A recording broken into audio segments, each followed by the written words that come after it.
If I woke up tomorrow and had to start a print-on-demand shop completely from scratch in 2026, I'm talking no audience, no shop, no products, here's exactly what I would do.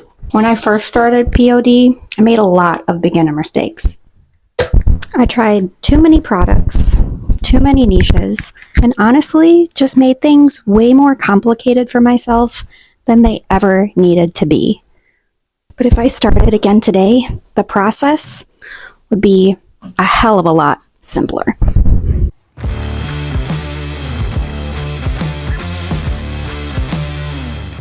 Step 1, I would start with an evergreen niche. First thing, you want to choose a niche that is being bought for all year round. Think of things like teachers, pet owners, moms, outdoor hobbies, faith-based communities. Evergreen niches work because they are identity-based. People buy products that represent who they are. And when you focus on one audience, your shop instantly just feels more intentional. Step 2, you want to pick a print-on-demand supplier platform that handles all the fulfillment for you. One of the easiest platforms for beginners right now to start print-on-demand in 2026 is Gelato. Instead of ordering inventory, you simply upload a design to one of their various products, and when someone buys it, Gelato prints and ships it for you automatically. And one thing that I really like is that they produce and print and ship from everywhere in the world, which helps keep shipping faster and just more affordable all around. And as a beginner, that's a huge advantage, especially when you're trying to build a professional looking brand. Step 3, you want to focus on products that people in your niche are already buying. The biggest mistake I see beginners make is trying to create something completely brand new. Instead, I'd focus on proven product categories like apparel, wall art, mugs, journals, or even greeting cards. These are products that people are already buying for themselves and gifts, and the data shows it.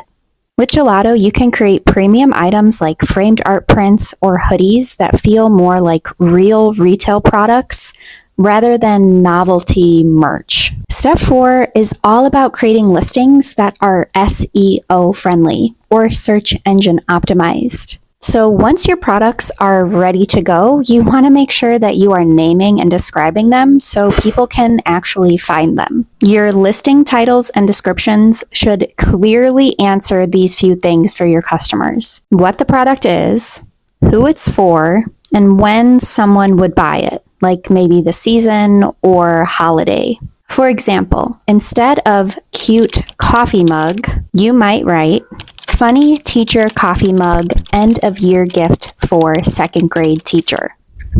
Now you're speaking the same language as the customer that is searching for that exact product. Step 5, you want to treat your shop like a brand. The biggest shift I see beginners make is not just selling designs, but actually building their brand.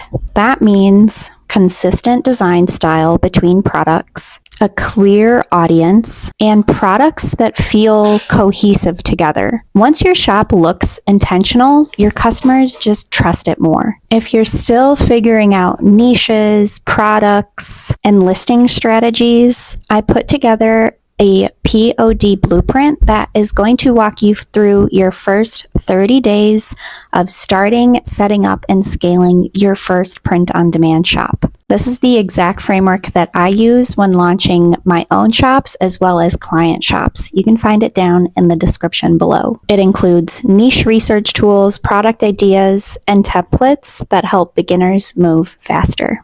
So, if I was starting a print-on-demand shop in 2026, today, I wouldn't try to do everything. I'd pick one niche, one category of products, and start from there. Simple is what actually scales and what helps build consistency, especially when you're just starting out.